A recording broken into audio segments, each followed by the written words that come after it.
할렐루야. 10월 첫째 주일 우리 하나님께서 베풀어 주시는 사랑과 기쁨과 평화가 추석 명절을 맞이하는 여러분의 가정과 또 수고하시는 일터 그리고 살아가는 모든 삶의 자리에 충만하게 임하시기를 우리 주님의 이름으로 축복합니다. 오늘은 시편 91편 본문의 말씀으로 전능자의 그늘 아래 사는 자라는 제하에 하나님의 말씀을 증거하겠습니다. 해마다 이맘때가 되면 듣게 되는 말이 있습니다. 더도 말고 덜도 말고 뭐만 같아라? 네, 그렇죠. 한가위만 같아라 하는 말이 있습니다. 우리 좀 어르신들은 대답을 하시는 것 같고 비교적 젊은 분들은 입을 꾹 닫고 계시는 것 같은데, 한가위는요, 크다는 뜻의 한이라는 단어와 가운데를 의미하는 가위라는 단어가 만나서 한가위라고 부르는 것인데요, 이 추석의 풍요로움이 1년 내내 이어지기를 그런 마음이 담겨 있는 이 속담이 더도 말고 덜도 말고 한가위만 같아라 하는 이 말입니다. 어느새 내일이 추석 명절입니다. 이제 온 가족이 함께 모여서 하나님을 예배하고 한 해 동안 나의 삶과 또 우리 가정에 하나님께서 베풀어 주신 은혜를 함께 나누는 그러한 시간 속에서 여러분 하나님을 기억하시는 여러분들 되셨으면 좋겠습니다. 무엇보다 또 믿지 않는 우리 가족들도 만나게 될 텐데 여러분을 통해서 또 이번 명절을 통해서 복음이 전해지고 주의 사랑이 흘러가는 귀한 은혜가 여러분의 가정마다 있게 되기를 우리 주님의 이름으로 축복합니다. 오늘 이렇게 보니까 원근 각처에서 부모님을 만나러 오신 분들이 평소에 보이지 않았던 분들이 많이 보이시는 것 같고요, 또 주일 예배를 드리고 사랑하는 가족 친지들 만나러 출발하신다고 이야기하신 성도님들이 많이 계셨습니다.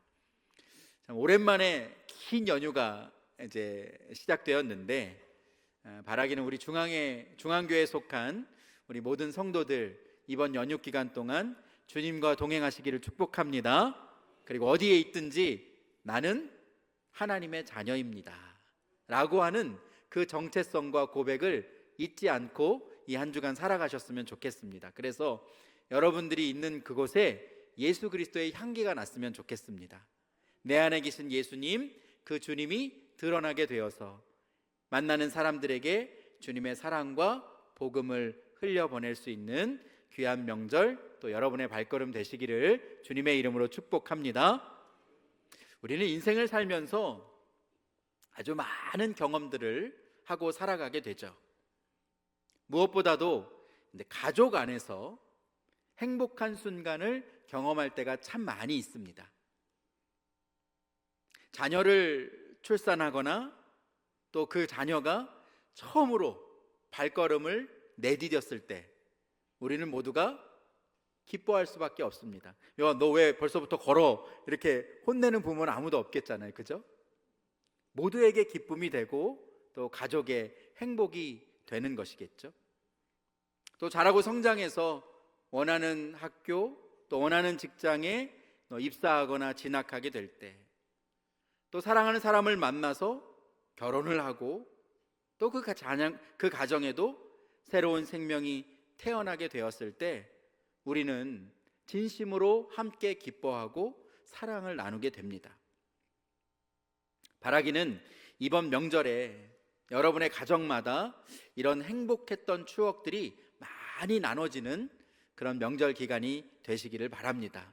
서로 미워하고 서운한 마음, 그런 질투하는 마음들이 나눠지기보다는 서로에게 무엇이 감사한지를 고백하고 또 주님의 사랑이 서로에게 흘러갈 수 있는 배려하고 축복하는 이번 명절이 되셔서 어느 해보다도 하나님께서 우리 가정에게 주신 그 은혜와 복들이 많이 나눠지는 행복한 명절이었다라고 고백할 수 있게 되기를 우리 주님의 이름으로 축복합니다. 그런데 우리가 이처럼 우리 인생 가운데 행복하고 감사한 일들만 가득했으면 좋겠지만 현실은 그렇지 않을 때가 훨씬 더 많이 있습니다. 무엇을 크게 잘못하지 않았는데 마음이 답답하고 두려울 때가 있고요. 내가 하는 일들이 내 마음대로 되지 않을 때도 우리는 경험합니다. 누군가로부터 억울하게 미움과 오해를 받기도 하고, 때로는 도저히 내 힘으로는 어떻게 해결할 수 없는 그런 커다란 문제와 어려움을 만나게 되기도 합니다. 여러분, 그러면 이러한 어려움을 경험하게 되었다면 여러분은 어떻게 하시겠습니까? 우리가 이런 상황 가운데 놓였을 때 과연 무엇을 어떻게 해야 하는 것일까요?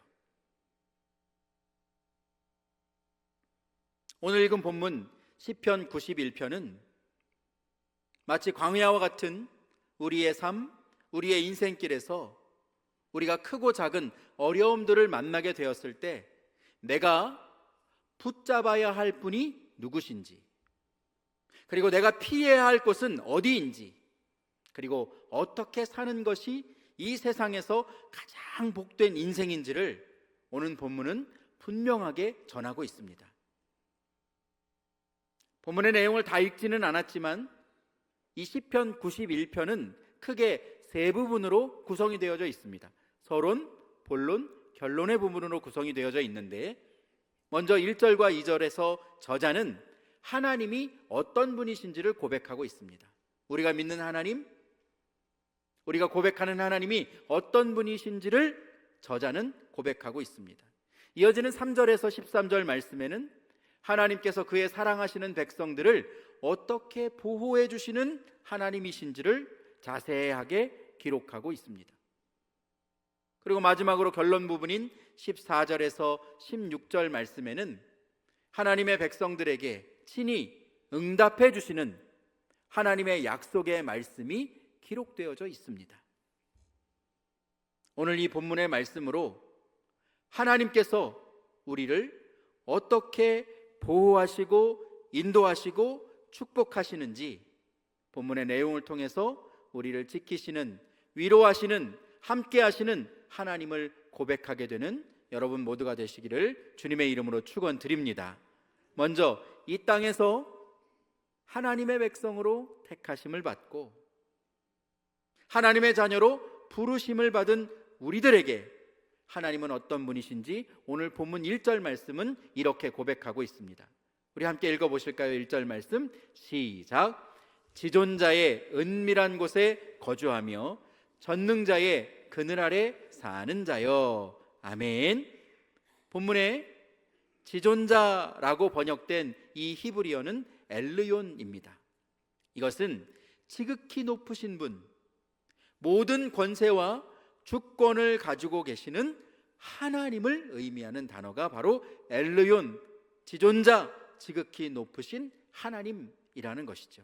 그 하나님께서 하나님의 백성들을 위해서 예비해 두신 은밀한 곳에 거주하는 자, 또한 전능자의 그늘 아래 사는 자. 본문의 전능자라는 단어는 여러분이 아마 들어보신 적이 있을 텐데 엘샤다이입니다. 전능하신 하나님을 의미하는 말입니다. 모든 것을 아시고 불가능이 없으신 하나님, 우리에게 모든 필요를 공급해 주시는 하나님, 바로 그 하나님의 날개 그늘 아래 사는 사람을 지금 부르고 있습니다. 여러분, 그 사람이 누구일까요? 지존자의 은밀한 곳에 거주하고 전능자의 그늘 아래에서 살고 있는 그 사람이 누구를 말하는 것일까요? 본문 2절 말씀에 보면 저자는 나는 여호와를 향하여 말하기를 이라고 고백하고 있습니다. 시편 91편의 저자는 누구인지 알려지진 않았지만 이 사람은 자신이 지존자의 은밀한 곳, 전능자의 그늘 아래 사는 자가 바로 나 자신임을 고백하고 있습니다. 또한 이것은 영적으로 보면 하나님의 자녀된 우리를 말하는 것이기도 합니다. 예수 그리스도를 구주로 고백하고 하나님의 자녀가 된 우리가 바로 지존자의 은밀한 곳에 거주하는 사람이고 전능자의 날개 그늘 아래 거주하는 사람이라는 것을 여러분 기억하실 수 있기를 주님의 이름으로 축복합니다. 그러면 그렇게 하나님의 자녀로 부름받은 우리가 마치 영적인 전쟁터와 같은 이 세상을 살고 있을 때에 우리가 만나는 현실의 고통과 아픔들, 그리고 고난과 억울한 상황들 앞에서 우리가 피해야 할 곳이 있다면 여러분 그곳이 과연 어디일까요? 오늘 본문 2절 말씀 우리 화면을 보면서 함께 읽어봅니다. 시작. 나는 여호와를 향하여 말하기를 그는 나의 피난처요 나의 요새요 내가 의뢰하는 하나님이라 하리니. 아멘. 그는 나의 무엇입니까? 피난처요 나의 요새요 내가 의뢰하는 하나님이라 고백하고 있습니다. 이것은 하나님께 택함받은 하나님의 백성들이 해야 할 믿음의 고백입니다. 하나님은 나의 피난처요 하나님은 나의 요새요 하나님은 내가 의뢰할 때 들으시는 하나님이시고 응답하시는 하나님임을 오늘 본문에 전하는 고백하고 있는 것입니다. 그러므로 우리가 환난 중에 피해야 할 곳, 고난 중에 바라보아야 할 분은 바로 여호와 하나님이시라는 것을 여러분 기억하시기를 축복합니다. 시편 61편 4절 말씀에 보면 하나님의 사람 다윗도 이렇게 고백하고 있습니다. 내가 영원히 주의 장막에 머물며 내가 주의 날개 아래로 피하리이다 라고 고백합니다. 내가 영원히 주의 장막에 머물겠다는 이 말은 당시에 아직 성전이 지어지기 전이기 때문에 하나님을 만나고 하나님을 예배하는 성막, 그곳이 영원히 하나님을 만나는 곳이요 내가 머물 곳입니다 라고 고백하고 있는 것이죠. 다윗은 하나님의 임재가 머무는 곳, 바로 그것이 하나님께서 날개 그늘로 보호하시는 요새요 피난처임을 알았던 것입니다. 다윗은 인생 가운데 수없이 많은 고난의 문제들을 경험했던 사람입니다. 사울의 칼날을 피해서 십수년간 광야로 도망다니는 인생을 살았습니다. 그런 그의 마음 가운데 사울의 칼날을 멈추고 이제 자신의 나라를 일으키기 위해 필요한 것이 무엇이었겠습니까? 많은 군사들이었겠습니까? 아니면 무기였겠습니까? 아니면 물자와 자원이었겠습니까? 다윗은 그것이 아니라 세상에서 자신의 필요를 찾은 것이 아니라 오직 하나님께서 나의 피난처이시고 요새시고 내가 의뢰하는 것을 들어서 응답하시는 하나님이심을 그는 믿음으로 고백하는 사람이었던 것입니다. 사랑하는 성도 여러분, 우리 주님께서 값주고 사신 교회, 하나님을 예배하고 하나님의 임재를 경험하는 주님의 몸된 교회가 바로 우리의 피난처이고 우리의 영혼이 소생되고 회복되는 곳임을 여러분 기억하고 고백하실 수 있게 되기를 주님의 이름으로 축복합니다. 그렇기 때문에 우리는 지금 이 시간 하나님께서 구별해 두신 이 복된 날에 하늘과 이 땅이 잇대어서 만나게 되는 이 자리, 주님의 전에 나와 우리가 마음을 다해 하나님 앞에 예배드리고 있는 것입니다.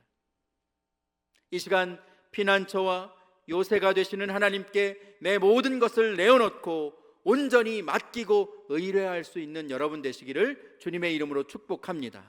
여러분, 예배는 일방적으로 하나님의 말씀을 듣고 앉아있는 시간이 아닙니다. 하나님께서 우리를 예배의 자리로 부르셨고 우리가 드리는 이 예배와 찬양의 고백, 우리가 드리는 기도를 하나님께서 듣고 받으시기를 원하신다는 것입니다. 그 찬양의 고백과 감사의 기도를 받으신 하나님께서 하늘의 말씀으로 우리에게 응답하시는 것이 바로 예배요. 그렇게 하나님과 우리와의 관계 안에서 적극적으로 반응하고 교제하는 시간이 바로 예배라는 것을 여러분 기억하실 수 있기를 바랍니다. 이 예배의 자리에서 하나님, 내가 하나님의 초대에 응답하여 이 자리에 하나님 앞에 나왔습니다. 내가 하나님을 의뢰합니다. 내가 가진 문제와 갈등과 고민들을 주님 앞에 내려놓습니다. 쏟아놓습니다. 하나님, 날개 그늘로 보호하여 주시고 주의 능력을 힘입어 이 세상 가운데 승리하고 살아갈 수 있도록 하나님 도와주옵소서라고 여러분 간구하고 의뢰하고 부르짖을 수 있는 여러분 되시기를 주님의 이름으로 축복합니다. 우리가 인생의 두려움을 하나님 앞에 내어 맡길 때 하나님께서 우리에게 담대함을 허락해 주실 것이고 또한 위로와 평강과 은혜를 베풀어 주실 줄 믿습니다. 오늘 이 시간 그 하나님을 경험하는 여러분 되시기를 주님의 이름으로 축복합니다. 그냥 왔다가 말씀 듣고 그냥 돌아가는 여러분들이 아니라 하나님이 이곳에 계시고 하나님께서 나를 만나주시고 하나님께서 내 찬양과 기도를 들어주시고 또 하나님께서 말씀하여 주시는 그 은혜의 자리를 경험하는 여러분들 되시기를 주님의 이름으로 축복합니다. 이어지는 오늘 본문 3절에서 13절까지 본론의 말씀을 보시면 하나님께서 하나님의 백성들 우리 한 사람 한 사람을 어떻게 보호해 주시는 분이신지를 구체적으로 선포하고 있습니다. 3절 말씀을 보면 사냥꾼의 새 올무와 전염병에서 우리를 하나님께서 건지실 것이라고 고백합니다. 또 5절과 6절 말씀은 이렇게 선포합니다. 너는 밤에 찾아오는 공포와 낮에 날아드는 화살과 어두울 때 퍼지는 전염병과 밝을 때 닥쳐오는 재앙을 두려워하지 아니하리로다 라고 고백합니다. 밤낮 때를 가리지 않고 찾아오는 수없이 많은 인생의 문제와 고민들이 있지만 때로 나를 넘어지게 하고 나를 무너뜨리게 하는 그러한 재앙들이 내 앞에 다가오지만 나는 그것을 두려워하지 않겠노라고 오늘 본문의 저자는 선포하고 있습니다. 여러분, 어떻게 그럴 수 있는 것일까요? 지금 내 눈앞에 두려운 일들이 다가오고 있고 지금 내 삶 가운데 어려운 일들을 경험하고 있는데 나는 그것을 두려워하지 않겠습니다라고 고백하는 이 시인의 마음은 무엇 때문일까요? 오늘 본문 7절과 8절 말씀 우리 함께 읽어보겠습니다. 시작. 1000명이 내 왼쪽에서 10,000명이 내 오른쪽에서 엎드려지나 이 재앙이 내게 가까이 하지 못하리로다. 오직 너는 똑똑히 보리니 악인들의 보응을 내가 보리로다. 아멘. 1000명을 넘어 10,000명이 내 옆에서 내 가까이에서 때를 가리지 않고 쓰러지고 넘어지고 울며 고통스러워할 것이지만 이 재앙이 내게로 절대로 가까이 오지 못할 것이요 또 악인들의 보응을 반드시 보게 될 것이라고 하나님은 약속하고 있습니다. 사랑하는 성도 여러분, 이 땅에서 하나님의 자녀로 살아가는 여러분들의 삶 가운데 하나님께서 약속해 주신 이 은혜의 말씀이 아름답게 열매 맺게 되기를 주님의 이름으로 축복합니다. 1000명을 넘어 10,000명이 내 옆에서 쓰러진다고 할지라도 하나님을 피난처로 삼고 그 날개 그늘 아래 피하여 있는 자, 바로 그 사람에게 하나님께서 감당할 수 있는 능력과 또 이기림을 공급해 주실 것을 믿음으로 고백하는 여러분 되실 수 있기를 주님의 이름으로 축원드립니다. 여러분, 그것은 우리에게 자격이 있어서가 아닙니다. 내가 그러한 하나님의 은혜를 입을 만한 자격이 있기 때문에 우리가 그 은혜를 경험하게 되는 것이 아니라는 말씀입니다. 본문 9절에 보면 우리가 피난처 되시는 하나님을 붙들었기 때문에, 지존하신 하나님을 유일한 거처로 삼았기 때문에 마치 부지 중에 살인한 자가 도피성으로 들어가게 되면 그가 모든 두려움에서 안전을 보장받게 되는 것처럼 하나님께서 하나님 날개 그늘 아래 피하는 자, 전능자의 그늘 아래 은밀한 곳에 피하는 그 사람에게 하나님께서 안전을 보장해 주시고 위로와 축복으로 함께 해 주신다고 말씀해 주시고 계시는 것이기 때문입니다. 그런데 여러분, 우리가 이 말씀을 오해하거나 잘못 해석해서는 안 됩니다. 우리가 하나님을 믿으면 내게서 모든 환난과 핍박이 비켜가고 어려운 일이 생기지 않을 것이라고 말씀하는 것이 아닙니다. 악한 영의 공격은 집요합니다. 예수님께서도 육신의 몸을 이 땅에 입으시고 우리에게 찾아오셔서 공생애를 시작하셨을 때 마귀에게 시험을 받으셨습니다. 40일 동안 금식하고 줄이신 예수님을 찾아가서 돌이 변하여 떡덩이가 되게 하라고 유혹을 했고, 예수님을 성전 꼭대기에 세우고 높은 곳에 올라가서 절하고 뛰어내리라고 도전을 했습니다. 마귀는 교활하게도 하나님의 말씀을 인용해서 예수님을 시험하고 우리를 시험하는 존재입니다. 오늘 본문 11절과 12절 말씀 우리 함께 읽어보실까요? 자, 시작. 그가 너를 위하여 그의 천사들을 명령하사 내 모든 길에서 너를 지키게 하심이라. 그들이 그들의 손으로 너를 붙들어 발이 돌에 부딪히지 아니하게 하리로다. 아멘. 오늘 본문 시편 91편의 저자인 이 시인의 고백을 마귀가 들고 와서 예수님을 유혹했던 겁니다. 하나님께서 천사들을 명령해서 내 모든 길에서 너를 지키실 것이다. 너를 붙들어서 그 발이 돌에 부딪히지 않게 해주실 것이다. 여러분, 이것이 얼마나 옳은 말입니까? 높은 곳에서 띄어내시는 예수님을 하나님께서 천사들을 명해서 능히 그렇게 안전하게 보호하실 수 있는 하나님이시죠. 그런데 예수님은 그것이 하나님의 뜻이 아님을 깨달았던 것입니다.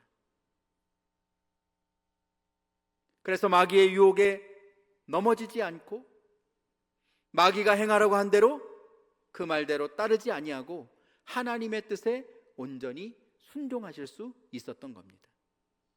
여러분, 우리가 이 예수님의 모습에서 깨달아야 할 것은 우리가 이 세상을 살면서 상황과 하나님의 말씀을 잘 분별할 수 있어야 한다는 겁니다. 마귀는 항상 그럴듯하게 우리에게 찾아와서 우리를 유혹하는 존재입니다. 심지어 예수님께 했던 것처럼 말씀을 인용해서 우리를 유혹합니다. 그러면 우리는 이것이 하나님의 말씀이지 하고 하나님의 뜻이 무엇인지 묻고 구하지 않은 채로 그것에 넘어갈 수밖에 없게 되는 것이죠. 그래서 우리는 하나님의 말씀을, 하나님의 뜻을 잘 분별할 수 있어야 하고 영적으로 교만하지 않아야 합니다. 그것이 이 땅을 살아가는 하나님의 자녀들의 모습이어야 하는 것이죠. 바라기는 마치 영적 전쟁터와 같은 이 세상을 우리가 살아갈 때에 세상의 가치관이나 내 생각과 방법을 의지해서 그것을 선택하여 우리가 인생을 사는 것이 아니라 가장 먼저 하나님을 찾고 하나님을 구하고 무릎 꿇고 기도하면서 하나님께서 주시는 그 영적인 분별력을 가지고 여러분 믿음의 싸움에서 반드시 승리하게 되는 여러분 모두가 되시기를 주님의 이름으로 축복합니다. 이제 본문의 결론 부분 마지막 세 번째 단락인 14절에서 16절 말씀을 보면 그렇게 하나님께 피하는 자, 즉 하나님을 의뢰하는 자에게 주시겠다고 약속하신 분명한 축복의 말씀, 약속의 말씀이 기록되어 있습니다. 오늘 본문 14절 말씀인데요, 우리 함께 이 말씀 읽어보실까요? 자, 시작. 하나님이 이르시되 그가 나를 사랑한즉 내가 그를 건지리라. 그가 내 이름을 안즉 내가 그를 높이리라. 아멘. 하나님은 말씀합니다. 그가 나를 사랑한즉 내가 그를 어떻게 합니까? 건지겠다 말씀합니다. 하나님을 사랑하고 사모하는 자를 하나님께서 지켜주신다는 겁니다. 그러므로 하나님의 자녀인 우리가 해야 할 일은 무엇입니까? 하나님을 사랑하는 것, 하나님을 더욱 알기 원하는 것, 하나님을 더욱 사모하는 것, 바로 그것을 하나님께서 우리에게 기대하고 원하시는 것임을 우리는 기억해야 합니다. 우리가 그렇게 하나님의 전능하심을 우리의 삶 가운데 경험적으로 알아갈 때에 하나님을 신뢰할 수 있고 하나님께서 우리를 친히 높이리라 말씀하고 있습니다. 그뿐만이 아닙니다. 우리가 하나님을 알 때 진정으로 얻게 되는 유익이 있다고 오늘 본문 15절 말씀은 기록하고 있는데요, 마지막으로 15절 말씀 읽어봅니다. 자, 시작. 그가 내게 간구하리니 내가 그에게 응답하리라. 그들이 환난을 당할 때에 내가 그와 함께하여 그를 건지고 영화롭게 하리라. 아멘. 우리가 하나님을 그저 머리로만 아는 것이 아니라 성경에서 읽은 하나님이 2000년 전, 3000년 전 이 세상을 창조하실 때부터 성경에 기록되어 있는 그 시절에 있던 하나님이 아니라 오늘을 살고 있는 하나님의 자녀인 내게 그 하나님께서 찾아와 주셔서 나를 만나 주시고 나와 함께 하시고 나를 인도하시고 나를 동행해 주시는 그 하나님을 내가 경험하고 고백하게 되면 우리는 그 하나님을 신뢰할 수 있고 또 그렇게 신뢰하며 기도하는 우리의 기도를 들으시고 반드시 응답해 주시겠다고 하나님은 말씀하고 있습니다. 그것은 우리의 기대 때문이 아니라 내가 그에게 응답하리라 라고 말씀하신 그 하나님께서 신실하신 분이시기 때문입니다. 변함없고 신실하신 하나님께서 약속해 주신 대로 우리가 환난을 당할 때 그와 함께하여 또한 그를 건지고 그를 영화롭게 해주시겠다 하나님께서 친히 말씀해 주셨기 때문에 그것을 믿는 우리에게 이 약속의 말씀이 응답의 열매로 경험되어질 것을 여러분 기억하고 고백하실 수 있기를 축복합니다. 여러분 성경 말씀에 보면 수없이 많은 하나님의 사람들이 이러한 하나님의 약속의 말씀을 경험하고 살았습니다. 이스라엘의 지도자 모세는 더 이상 물러설 곳이 없는 상황, 홍해바다 앞에서 그는 전능하신 하나님의 이름을 불렀습니다. 다니엘의 세 친구들이 왕의 명령을 거부하여 왕이 내린 그 음식을 거부하였을 때 그들은 자진해서 풀무불로 들어갔습니다. 그런데 그 안에 주님이 함께하여 주셔서 그들을 안전하게 보호해 주셨고 반짝반짝 빛나는 얼굴로 그 풀무불에서 나올 수 있었습니다. 빌립보 감옥에서 매를 맞고 사도 바울이 죽어갈 때에 그는 하나님을 원망하거나 그 마음 가운데 어찌하여 날 이곳으로 보내셨냐고 하나님 앞에 불평하는 것이 아니라 그곳에 함께 계시는 하나님, 나를 이곳으로 이끌어 주신 하나님을 죽어가는 가운데서도 기도하고 찬송으로 고백할 수 있었습니다. 하나님 그곳에 임재하셔서 그곳에 지진이 일어나게 하시고 옥문이 열리고 착고가 풀리고 간소장에게 복음이 전해지는 놀라운 은혜를 하나님께서 그곳에 임하게 하셨던 겁니다. 하나님은 언제나 하나님의 말씀에 끝까지 순종하고 하나님을 붙드는 그 사람을 결코 포기하지 않으시고 놓지 아니하시는 하나님이시라는 사실을 여러분 기억하실 수 있기를 주님의 이름으로 축복합니다.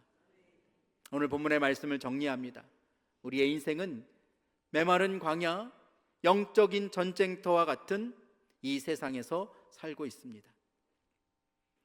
우리를 넘어뜨리려고 하는 수없이 많은 영적인 위험이 사단이 우는 사자와 같이 우리를 넘어뜨리려고 한순간도 우리에게 눈을 떼지 않고 우리를 노려보고 있다는 사실을 우리는 기억해야 합니다. 그뿐만이 아니죠. 우리의 삶의 자리에도 뜻하지 않은 문제와 어려움들, 원치 않는 오해와 비난을 받을 때가 너무나 많습니다. 누구보다 가까워야 할 가족 간에 서로 담을 쌓고 사는, 모른 채 하고 지내는 무너진 가정들이 너무나 많습니다. 하나님께서 보내신 일터, 직장 생활하면서 어려운 인간관계 때문에 정말 마지못해 인내하면서 억지로 일하는 분들이 너무나 많습니다. 매일매일 어떤 일을 경험하게 될지 한치 앞을 알 수 없는 것이 우리의 인생이기에 우리는 지금도 여전히 두렵고 떨리는 마음으로 우리의 인생을 걸어갈 수밖에 없습니다. 그러나 사랑하는 여러분, 우리에게 분명한 소망이 있음을 여러분 기억하실 수 있기를 주님의 이름으로 축복합니다. 우리가 믿는 하나님 어떤 하나님이십니까? 지존하신 하나님, 전능하신 하나님이십니다.